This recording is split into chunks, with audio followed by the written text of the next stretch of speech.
Catherine Benguigui, la vérité choque sur son départ de la série H. Catherine Benguigui, le prix de la liberté après l'ouragan, H.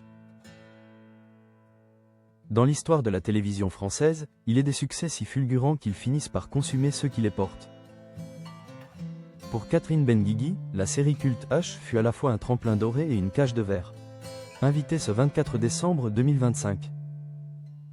Au micro de Pile Média, la comédienne s'est livrée avec une sincérité désarmante sur ce qui reste. Aujourd'hui encore, le choix le plus radical de sa vie d'artiste, dire stop au sommet de la gloire. L'épuisement derrière le rire, il faut une sacrée dose de courage pour claquer la porte d'un triomphe alors.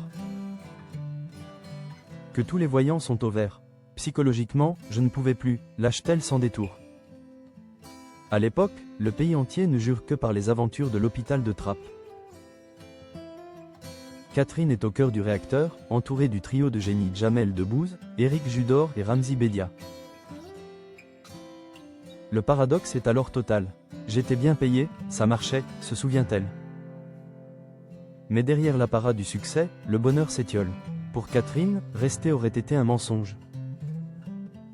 Une trahison envers elle-même. À un moment, il faut savoir partir plutôt que de souffrir et de faire croire aux gens qu'on est heureux. Ce métier, il faut être heureux pour le faire. Béa, un rôle entre caricature et frustration.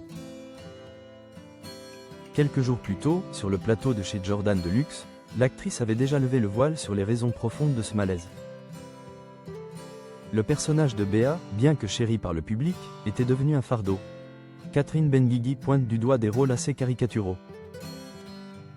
Où elle devait endosser l'étiquette de la moche grosse, un comble pour celle qui précise avec une pointe d'amertume. Je n'étais même pas grosse à l'époque, mais plus que elle apparence, c'est le mutisme imposé. À son personnage qui a fini par briser son élan. Béa était celle qui subissait, celle qui ne répliquait jamais aux vannes acérées des garçons. Il faut qu'elle réponde, c'est insupportable, avait-elle alors imploré les auteurs. La réponse de la production fut cinglante. Une Béa qui a du répondant ne serait pas drôle, dans cet univers où les garçons occupaient tout l'espace. La comédienne s'est sentie emmurée dans un stéréotype dont elle ne pouvait plus s'extraire. Se reconstruire loin des projecteurs. Le départ ne fut pas un long fleuve tranquille. Voir la série prospérer sans elle a provoqué des inévitables pincements au cœur. Je me suis dit merde, avoue-t-elle avec franchise. Pourtant, avec le recul, ce saut dans le vide fut salvateur.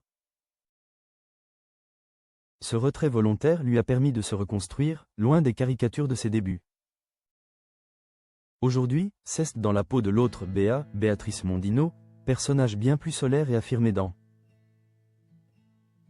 Demain nous appartient sur TF1, que Catherine Benguigui s'épanouit. Une renaissance médiatique qui prouve que l'on peut survivre à une icône télévisuelle pour redevenir une actrice respectée et, surtout, en accord avec son propre sourire.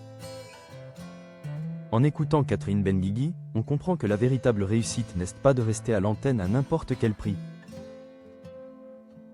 mais d'avoir la force de protéger sa propre lumière, même quand le reste du monde vous demande de rester dans l'ombre des autres.